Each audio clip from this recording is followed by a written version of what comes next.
Sex education season 1 episode 6। Episode की शुरुआत होती है ऑटिस के बचपन के फ्लैशबैक से, जहां हम देखते हैं कि ऑटिस के डैड रेमी अपनी ही पेशेंट के साथ इंटीमेट हो रहे होते हैं और जब वो ऐसा कर रहे होते हैं तभी छोटा ऑटिस उन्हें ऐसा करते हुए देख लेता है और फिर उसके बाद छोटा ऑटिस मासूमियत में ये बात अपनी मॉम को बता देता है। और अब जैसे ही जीन को ये बात पता चलती है वैसे ही जीन और रेमी के बीच लड़ाई हो जाती है, जिसके बाद रेमी घर छोड़कर चला जाता है। कहानी प्रेजेंट में आती है और ऑटिस अपने डैड से वीडियो कॉल पर बात कर रहा होता है तो उसके डैड ऑटिस को खोया खोया देख उससे उसकी परेशानी पूछते हैं। और अब यहाँ ऑटिस बताता है कि एक तो एरिक से उसकी लड़ाई हो गई है, दूसरी तरफ वो अब तक वर्जिन है जबकि उसके सभी दोस्तों ने अपनी वर्जिनिटी तोड़ दी है। ऑटिस की बात सुनने के बाद उसके डैड उसे हिम्मत देते हुए बोलते हैं कि देखो बेटा, फर्स्ट टाइम में सबको दिक्कत होती है और सब घबराते हैं, मगर डरो मत, एक बार इस चीज को कर लोगे तो फिर बाद में तुम्हें कोई दिक्कत नहीं होगी। और अब ऑटिस अपने डैड से हिम्मत पाने के बाद अपने स्कूल जाता है जहाँ वो लिली से इंटीमेट होने के लिए पूछता है और क्योंकि लिली को अब तक कोई पार्टनर नहीं मिला था इसलिए वो ऑटिस को हाँ बोल देती है। और अब उन दोनों के बीच तय हो जाता है कि स्कूल खत्म होने के बाद लिली ऑटिस के घर आएगी और फिर वो दोनों इंटीमेट होंगे। वहीं दूसरी तरफ मेव और जैक्सन का रिलेशन अच्छा चल रहा था, मगर जब से मेव जैक्सन की लाइफ में आई थी तब से जैक्सन अपने स्विमिंग पर अच्छे से ध्यान नहीं दे पा रहा था और ना ही वो अच्छी परफॉर्मेंस दे पा रहा था। अब इसके बाद हम एमी को मेव से बात करते हुए देखते हैं जो मेव को अपनी न्यू बॉयफ्रेंड स्टीव के बारे में बताते हुए बोलती है कि मुझे ऑटिस से मिलना है तो मेरी अपॉइंटमेंट बुक कर दो। अब अगले सीन में हम स्कूल के सभी बच्चों को स्कूल के ऑडिटोरियम में देखते हैं और यहाँ प्रिंसिपल मिकेल ऐसे कॉम्पिटिशन का विनर अनाउंस करते हुए बताते हैं कि इस कॉम्पिटिशन को एडम ने जीता है। अब एक तरफ एडम का नाम सुनकर सभी स्टूडेंट और टीचर्स हैरान थे, वहीं एडम के डैड ये बात अच्छे से जानते थे कि एडम का एस्से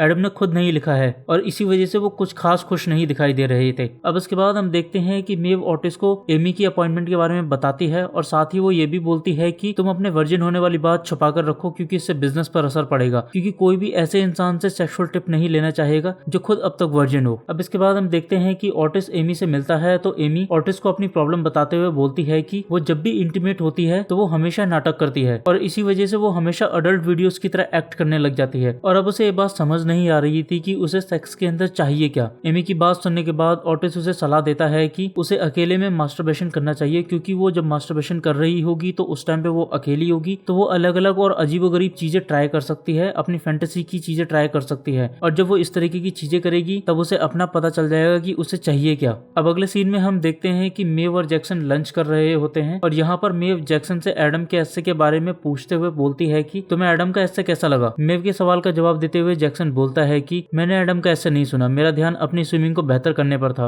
और अब इसके बाद जैक्सन मेव को बोलता है कि उसका कंपटीशन नजदीक है तो इसलिए अब उन दोनों को बातें करना और मिलना कम करना पड़ेगा, क्योंकि उसे अपने कंपटीशन पर ध्यान देना है और उसको अपनी परफॉर्मेंस इंप्रूव करनी है। अब ये दोनों बात कर ही रहे होते हैं कि तभी वहाँ पर मेव का भाई शॉन आ जाता है जो 4 महीने से गायब था और इन 4 महीनों के बीच मेव को उसका कुछ भी अता पता नहीं था कि वो जिंदा है या नहीं है, किस हाल में है। और अब अचानक उसको अपने सामने देख मेव उस पर गुस्सा होते हुए उससे बोलती है कि तुम अचानक से कहाँ गायब हो गए थे, तुम्हें पता है मैं तुमको लेकर कितनी ज्यादा फिक्रमंद थी। और अब मेव जब शॉन को काफी कुछ कह लेती है तो फिर उसके बाद शॉन मेव से घर की चाबियां लेकर मेव के घर चला जाता है। इसके बाद हम देखते हैं कि इंग्लिश टीचर एमिली मेव से बात करते हुए बोलती है कि मुझे पता है कि एडम का एस्से तुमने लिखा था और मैं सिर्फ तुम्हें इतना ही बोलूंगी कि तुम्हारे अंदर बहुत अच्छी काबिलियत है, इसलिए इसे बर्बाद ना कर मेरी मानो तो तुम्हें मॉडल एप्टीट्यूड स्कीम के लिए अप्लाई करना चाहिए और अगर तुम इस स्कीम में सेलेक्ट हो जाती हो तो तुम्हें यूनिवर्सिटी में स्कॉलरशिप बहुत आसानी से मिल जाएगी जो तुम्हारे लिए फायदेमंद है। अब इन सब के बीच हम एरिक को देखते हैं जिसने अपना पूरा गेटअप बदल लिया था और आज वो सभी से रूड होकर बात कर रहा था और साथ ही वो ऑटिस से दूर रह रहा था। और अब हम देखते हैं कि जब अनवर एरिक का मजाक उड़ाता है तो एरिक अनवर को जोर का मुक्का मार देता है, जिस वजह से एरिक को कुछ दिनों के लिए स्कूल से सस्पेंड कर दिया जाता है। अब जहाँ एक तरफ ये सब चल रहा था वहीं ऑटिस के घर पर हम देखते हैं कि जेकब अपना बचा हुआ काम खत्म करने के लिए ऑटिस के घर आ जाता है और अब यहाँ पर जीन जेकब की तरफ और ज्यादा खींची चली जा रही थी। और ऐसा नहीं था कि जीन इस चीज को समझ नहीं रही थी, वो इस चीज को समझ भी रही थी और एक्सेप्ट भी कर रही थी। लेकिन इंटरेस्टिंग बात ये थी कि जीन को लग रहा था कि जेकब इन सब चीजों को नोटिस नहीं कर रहा है, लेकिन असल में जेकब भी इन सब चीजों को बहुत अच्छे से नोटिस कर रहा था क्योंकि जेकब का ऑब्जर्वेशन बहुत ज्यादा अच्छा था। अब अगले सीन में हम देखते हैं कि स्कूल के बाद ऑटिस और लिली ऑटिस के रूम में इंटीमेट होने की कोशिश कर रहे होते हैं और अब काफी टाइम खराब करने के बाद और बहुत सारी कोशिश करने के बाद जब वो दोनों क्लोज आने लगते लगते हैं तो अचानक से ऑटिस को अपने डैड की चीटिंग याद आ जाती है और अब जैसे ही ऑटिस को अपने बचपन की ये बैड मेमोरीज याद आती हैं वैसे ही उसे पैनिक अटैक पड़ जाता है और अब ऑटिस जमीन पर गिर जाता है। ऑटिस को दौरा पड़ता देख लिली ऑटिस के कहने पर उसकी मॉम को बुलाने जाती है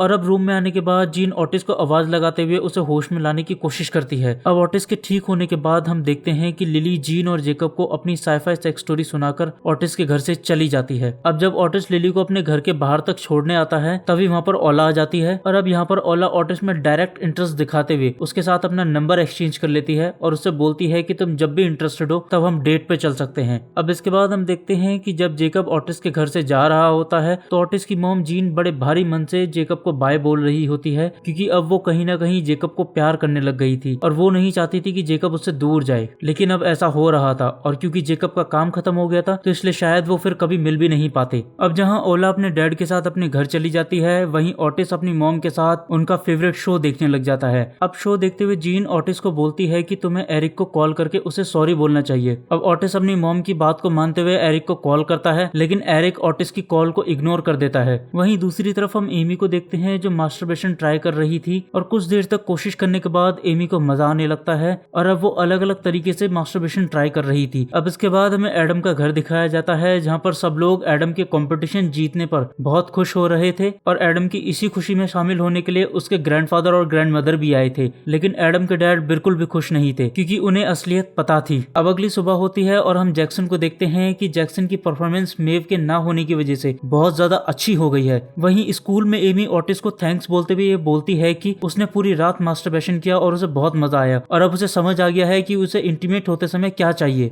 और क्योंकि एमी को ऑटिस की एडवाइस से फायदा हुआ था इसलिए वो ऑटिस को प्लेजर मास्टर कहती हुई घूम रही थी। एमी से बात करने के बाद ऑटिस मेव के पास जाता है और एमी से मिले पैसों में से अपना कट लेते हुए एडम की तरफ देख रहा होता है। असल में एडम ऐसे कंपटीशन में जीती ट्रॉफी से अलग अलग पोज में फोटो क्लिक करवा रहा था और ये बात ऑटिस को बिल्कुल पसंद नहीं आ रही थी क्योंकि ऑटिस जानता था कि एडम का ऐसे मेव ने लिखा है और अब ऑटिस यही बात मेव को बोलते हुए बोलता है कि तुम्हारा ऐसे बहुत अच्छा था। और अब मेव ऑटिस से पूछती है कि तुम्हें कैसे पता चला कि एडम के ऐसे मैंने लिखा है। ऑटिस मेव की बात का जवाब देते हुए बोलता है कि एडम के ऐसे में जिस तरीके की वर्डिंग इस्तेमाल हुई थी वो वर्डिंग सिर्फ तुम ही यूज कर सकती हो क्योंकि वो बहुत यूनिक है। और यहाँ पर मेव ऑटिस को देखकर हैरान रह जाती है कि जहाँ एक तरफ जैक्सन को पता भी नहीं चला कि एडम का ऐसे उसने लिखा है वहीं दूसरी तरफ ऑटिस उसके लिखने तक के तरीके को जानता था। और अब ऑटिस की ये बात मेव को बहुत ज्यादा दिल पर छू जाती है। अब अगले सीन में हमें प्रिंसिपल रूम दिखाया जाता है जहाँ पर इंग्लिश टीचर एमिली प्रिंसिपल को एडम के ऐसे की सच्चाई बताने लगती है, लेकिन प्रिंसिपल अपनी इज्जत बचाने के लिए और अपने परिवार की खुशी के लिए एमिली को ये बोलते हुए टॉपिक खत्म कर देता है कि मुझे पता है कि मेरा बेटा क्या कर सकता है और क्या नहीं, और मैं जानता हूँ कि वो ऐसे एडम नहीं लिखा है। अब स्कूल खत्म होने के बाद हम एमी को देखते हैं जो अपने घर पर स्टीव को बता रही थी कि उसे इंटीमेट होते टाइम क्या चाहिए और अब स्टीव ठीक वैसा ही करता है जैसा एमी को चाहिए था। और अब इसी वजह से पहली बार एमी को इंटीमेट होते समय बहुत ज्यादा अच्छा लग रहा था और उसे नेचुरली इंजॉय फील हो रहा था। वहीं मेव के घर पर मेव देखती है कि जैक्सन अपनी प्रैक्टिस छोड़कर उसके भाई के साथ टाइम पास कर रहा है, बकैती काट रहा है। और अब मेव उन दोनों को अकेला छोड़कर अपने घर में चली जाती है और जैसे ही वो अपने घर में जाती है तो उसकी नजर ऑटिस के स्वेटर पे पड़ती है। ये स्वेटर ऑटिस ने तब मेव को दिया था जब पिछले एपिसोड में उन दोनों के बीच किसिंग मोमेंट बन रहा था। और अब हम देखते हैं कि मेव ऑटिस के स्वेटर को बड़े प्यार से उठाती है और उसकी खुशबू को सूंघने लगती है और इसी के साथ ये एपिसोड